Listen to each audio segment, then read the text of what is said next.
সকালে ঘর থেকে বের হওয়ার সময় এই একটি দোয়া পাঠ করে যদি আপনি বের হতে পারেন, আপনার বাড়িতে ফেরার আগ পর্যন্ত আল্লাহ তাআলা আপনাদেরকে হেফাজত করবেন, আপনাদেরকে নিরাপত্তার চাদর দিয়ে আপনাদেরকে ঢেকে দেবেন।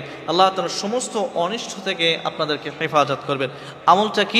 আমলটা কিভাবে করবেন আসুন সে সম্পর্কে আপনারা জানার চেষ্টা করি।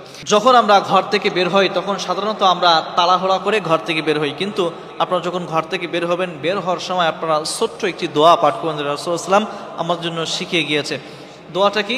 বিসমিল্লাহি তাওয়াক্কালতু আলাল্লাহি লা হাওলা ওয়ালা কুওয়াতা ইল্লা বিল্লাহ।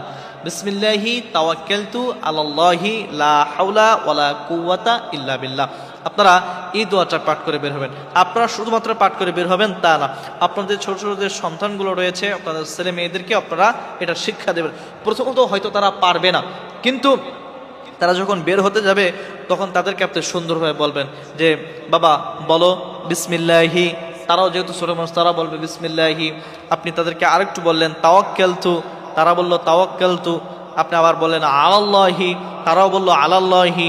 এরপরে লা হাওলা, তারাও বলল লা হাওলা ওয়ালা কুওয়াতা ইল্লা বিল্লাহ। এভাবে তাদেরকে আস্তে আস্তে বলে আপনারা এরপরে ঘর থেকে বের করবেন। এবং ঘর থেকে যখন বের হবেন আপনারা আরেকটা আমল করতে করতে যাবেন, সেটা হলো ইস্তেগফার পড়তে পড়তে যাবেন। একটু পরপর আপনারা বলবেন আস্তাগফিরুল্লাহ আস্তাগফিরুল্লাহ, দিলে দিলে আপনারা ইস্তেগফার পাঠ করতে থাকবেন। যখন আপনি ইস্তেগফার পাঠ করবেন, এটা আল্লাহ তাআলা স্বয়ং কোরআনুল কারীমের ভিতরে বলে দিয়েছে, যতক্ষণ মানুষ ইস্তেগফার পাঠ করে ততক্ষণ হঠাৎ যে বিপদগুলো রয়েছে সেই বিপদ আমি আল্লাহ তাআলা তাকে দেই না।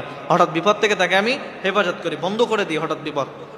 এজন্য হঠাৎ বিপদ থেকে বাঁচার জন্য সকালে ঘর থেকে যখন বের হবেন এই আমলটা করবেন। এবং যখন আপনি পথে থাকবেন তখন আপনি ইস্তেগফার পাঠ করতে যাবেন, গাড়িতে থাকবেন ইস্তেগফার পাঠ করতে করতে আপনি যাবেন, তাহলে দেখবেন যে আল্লাহ তাআলা আপনার হঠাৎ বিপদ থেকে আপনাদেরকে মুক্তি দিয়ে দিবেন। এবং আপনার সন্তানদেরকে যখন আপনি স্কুলে পাঠাবেন, মক্তবে পাঠাবেন, বিভিন্ন জায়গায় পাঠাবেন, মাদ্রাসায় পাঠাবেন, তখন আপনি এটা পড়ে যদি বের হন আপনার ওই সন্তানের সমস্ত অনিষ্ট কিন্তু আল্লাহ তাআলা দূর করে দেবেন। এর জন্য অবশ্যই এই আমলটা আপনারা করবেন এবং আপনাদের সন্তানদেরকেও আপনারা আমলটা শেখাবেন।